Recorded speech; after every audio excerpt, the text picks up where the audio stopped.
Ma'am, are you really married? E- Excuse me? What do you mean?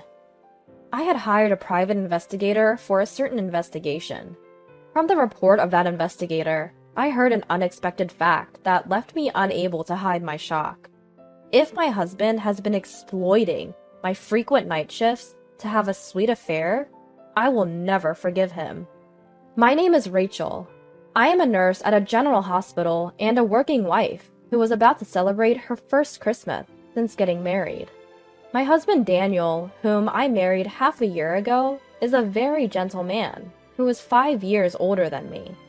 We met at a social gathering, and we hit it off because we had the same last name. We got married as we entered our 4th year of dating. Daniel's parents had already passed away, and he said he had no relatives, so we ended with a photo wedding instead of having a wedding ceremony. Daniel is an area manager of a retail store. He basically works at a branch, but he also goes on business trips to the head office and visits various stores. I don't have any children yet, and I thought I should earn money when I can, so I mainly take night shifts. Thanks to that, I can relax on my days off after night shift, and I think I have more days off than other jobs because a night shift counts as 2 days of work. Daniel's job did not have fixed days off, so he often adjusted to match my days off. We enjoyed our newlywed life by going on many trips and dates. One day when I came home from a night shift, Daniel, who should have already gone to work, was at home. "I'm home." "Huh? Daniel? You're not off today, are you?"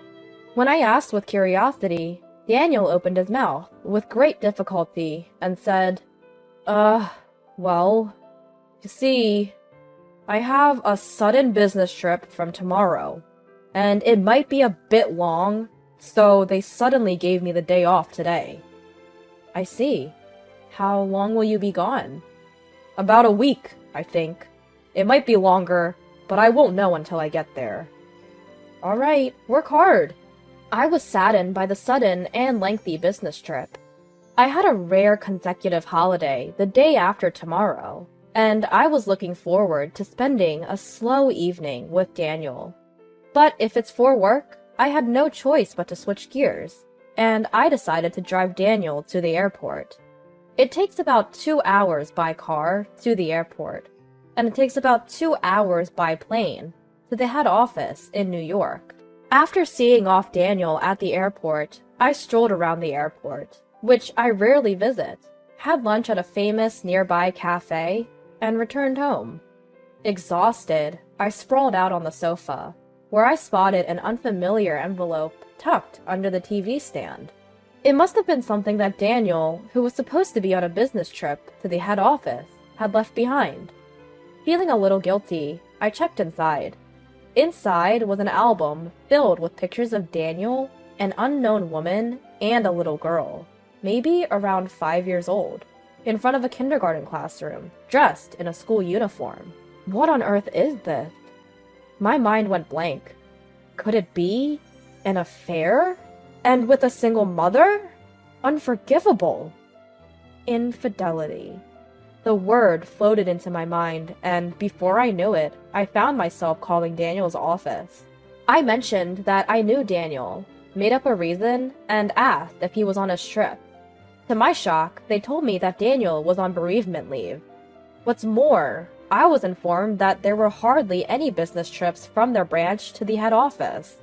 What was going on? Daniel had told me he was away on business, but he was on bereavement leave? I hadn't heard anything about it. He was lying to get time off work, just to meet with the woman and child in these photos. That was the only conclusion I could come to. I started looking for a detective agency. I decided on one, planning to visit the next day.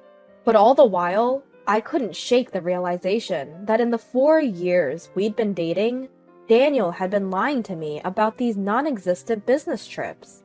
A profound emptiness washed over me. Perhaps I was exhausted, because at some point, I fell asleep. When I woke up, it was already 6 a.m. the next day.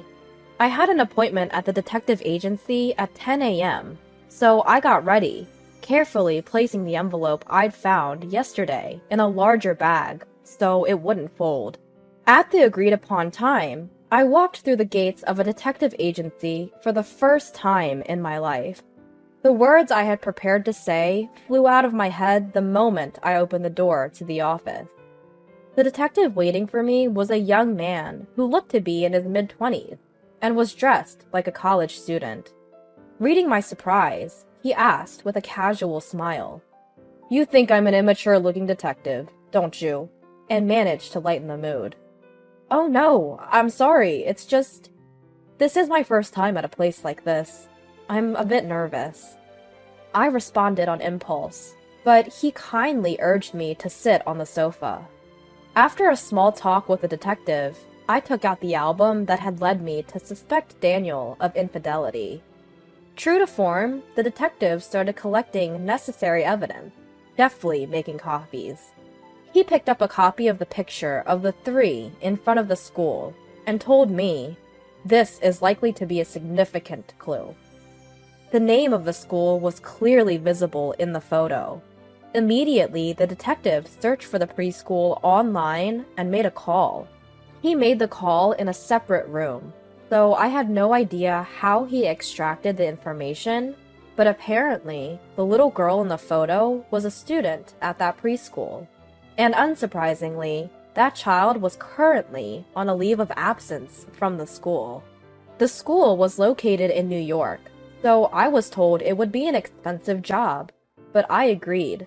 Actually, I had been studying and investing in stocks and Forex since adulthood. After becoming a working adult, I started investing with my monthly salary, and I've had some decent returns, so I decided to use that money for the investigation. We'd need to fly to New York, and it was unclear how many days it would take to get evidence, but the biggest humiliation for me was being lied to by my husband. I wanted to grab proof at any cost. That determination drove me. The detective seemed to assume that once Daniel returned here, the little girl would also return to preschool. The next day, I went to work as usual. Of course, I put back the envelope and its contents exactly where they were. Then I got a message from Daniel, who was supposed to be away for a week, saying, "Sorry, my business trip is going to be extended by 3 more days. I'll be back on Sunday." As arranged, I contacted the detective the day Daniel returned home. The detective understood and seemed pumped to start the investigation. The next day, he flew to New York and began his preliminary investigation. That evening, I received a call from the detective, revealing an unbelievable fact. During the preliminary investigation, an unexpected situation came to light. What do you mean? I was totally confused. I'll be back tomorrow. Can we meet soon? Yes, anytime. Responding like that, I promptly headed to the detective's office after finishing my night shift the next day. So, was he cheating after all? To my question, the detective seemed to struggle to give an answer. No, I think this situation might be even more serious, the detective said, with a grave look on his face, which made me swallow my words. Firstly, it's likely true that your husband has taken a leave of absence for bereavement from his company. However, Mrs., are you sure you're really married to Daniel? What? What are you implying? We officially registered our marriage 6 months ago. In fact, I followed Daniel and your daughter back from her kindergarten in New York and found their home. According to the locals, Daniel has been living alone here for the past 4 years, only returning to New York a few times a year. I heard he stayed for about a week for his father-in-law's funeral in New York. No way. I was at a loss for words. Since you and Daniel originally had the same last name, it's hard to say anything at this stage, but I would suggest you check at the City Hall. The detective advised. After expressing my thanks, I made my way straight to the City Hall. At the City Hall, I obtained a copy of the residency certificate for my entire household. What was written on it, however, was only my name. No way! There must be some mistake. I got married 6 months ago. I appealed loudly to the female City Hall staff member who was helping me in my confusion. The staff member, seeming distressed, said, "Even if you say so, we couldn't find any record of your marriage." But I insisted, pleading with her. "Please, check it again. My husband's name is Daniel. Please." To my near tears, the staff member repeatedly apologized with genuine remorse. In the midst of my confusion, I recalled the day I had submitted our marriage registration. Despite it being a workday for me, Daniel insisted that it had to be done on that auspicious day, and I had to go alone to the city hall to submit our marriage registration. I never would have imagined that our marriage registration was not submitted. After letting my tears flow, my emotions gradually settled down. I apologized and bowed my head, then left the city hall. All I could think about on my way home from my night shift was how tiring everything had been lately. I fell asleep on the sofa, pondering what to do next. When I woke up, Daniel was in the middle of preparing dinner. Seeing him like this reminded me of the woman and the girl in the photo. I was furious about being deceived, but I realized that if I lost my cool now, I wouldn't be able to take any action. So I was able to suppress my emotions. From that day on, I put on a smile in front of Daniel. About a week after going to the city hall, I had been considering whether I could find out anything about his real wife from Daniel's phone or his surroundings. Daniel tends to be quite forgetful, and it seemed that he accidentally left his house without his smartphone that day. I happened to be off, so I considered delivering it to him. But first, I decided to check his phone. Normally, it's not cool to snoop on someone else's phone, but I couldn't afford such decorum at the time. Considering the state of my mental health, I felt I had no choice. Daniel occasionally unlocks his phone while voicing the passcode, so unlocking it was easy. From there, I found the contact of a woman with a girl's picture he always talked about as an icon. I immediately called this woman. Around the third ring, a calm and elegant woman's voice answered. "Hello? Who is this?" When I asked, "Are you Mrs. Daniel Smith?" the woman's tone turned puzzled. "Yes, I am. But who are you?" "I'm someone Daniel met at his outstation. It's hard for me to say this, but we are living together now." "So there really is a woman at his outstation. I see. I was planning to visit my husband who lives there during the end of the year holidays. Can we talk then?" I didn't expect this turn of events. I gladly accepted such a generous offer. Around that time, Daniel said, "Sorry, but there's a reunion in my hometown this New Year's, so I'm going to go back home." I had been waiting for these words from Daniel. Of course, I immediately agreed. According to what his wife told me, Daniel's hometown is the next town over. I heard both his parents had passed away, and he had no relatives. But it turns out, both parents are alive and well, and still living in the next town. There's only 1 month left until the end of the year. I decided to find a lawyer who specializes in relationships and planned to thoroughly punish Daniel. Until the day of the showdown, I acted as usual with Daniel, but emotionally, it was unbearable. And finally, 1 month later, the day of the showdown arrived. I told Daniel I had a night shift starting the night of the 30th and left the house with a smile, saying, "Take care, and Happy New Year!" Of course, I explained the situation at work, and got a vacation from December 30th to January 2nd. I stayed at a business hotel on the 30th, and on the morning of the 31st, I went to the meeting place with Daniel's wife, and saw an elegant woman, just like in the photos. Her name is Mary, and she married Daniel 6 years ago, and they have a 5-year-old daughter. After briefly discussing each other, Mary and I began executing the plan. Mary came all the way from New York by plane, with her parents and her daughter. Since this isn't a story to tell a young child, she left her daughter with her mother, in the hotel room. Together with Mary's father, we were heading to Daniel's family home. It seemed that Mary had spoken to Daniel's parents beforehand, though I was surprised when they bowed deeply to me as soon as they saw me. Then, on the evening of the 31st, as planned, Daniel opened the door to his parents' living room. "I'm home!" "Welcome back!" The woman who welcomed Daniel with a smile was not Daniel's parents, nor Mary, but me. Seeing me, Daniel went pale. "Why are you here?" I faced the surprised Daniel and replied with a calm smile. "What's this? Weren't you married to me?" "No, this is—" Daniel couldn't move, pale as a ghost. There stood Mary, Mary's father, and Daniel's parents, all present. They all glared at Daniel with stern faces. Mary spoke up quietly. "What's the meaning of this, Daniel? We just had a baby and needed help from our parents. So I asked you to work away from home. But behind our back, you've been having an affair and leading a double life." Mary spoke so matter-of-factly that for a moment, I felt a chill run down my spine.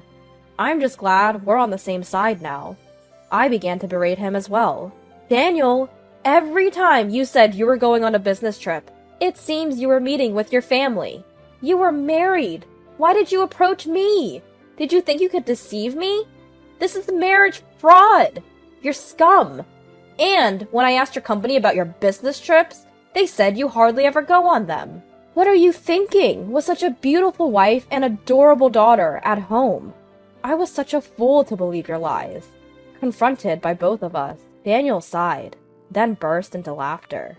"I wonder how I was found out. Living a double life was fun, especially with Rachel working well. It was easy to deceive you because we have the same last name, and you mostly work nights, so I could do whatever I wanted." Upon hearing those words, Daniel's mother, who had no recollection of raising such a son, gave him a punch in the face. I looked up at Daniel and said, "That's right. Besides me, you had 3 other lovers, didn't you?" As I thrust the incriminating photos at him. Startled, Daniel sputtered. "What is this? Are you stalking me? I'll sue you." These are all the pieces of evidence gathered by a private investigator I hired because I thought you were having an affair. We're going to make you pay damages to both Mary and me. As I said this with a firm tone, Daniel suddenly collapsed to the floor, begging for mercy. "I'm sorry. Just spare me the damages. I'll continue my relationship with both of you. Just spare me the damages." He cried out. I was speechless with disbelief, but it seemed that he was broke from spending too much on his other lovers. I couldn't care less. I left Daniel's childhood home with the words, "I don't even want to speak to you anymore. Let's deal with the rest through our lawyers." After that, I went through my lawyer to file a claim for compensation on the grounds of bigamy. I was grateful to my lawyer when the money was successfully recovered. I felt guilty towards Mary and tried to give her some of the compensation, but she refused. In fact, she was grateful for all the evidence I provided, and we became friends. According to Mary, she collected compensation from Daniel's other girlfriend and broke up with him. Of course, she made sure to get her fair share of alimony and child support. Apparently, one of his mistresses was a colleague of his, and Daniel was demoted at work and sent to a subsidiary company. At the new company, he's apparently being bossed around by a younger employee and cries every day. However, he can't quit his job because he needs the money to pay off the compensation. On the other hand, I moved out of the house I had been living in and rented a place that's just right for living alone, and I'm leading a carefree life. I now visit New York a few times a year and continue to be friends with Mary and her daughter.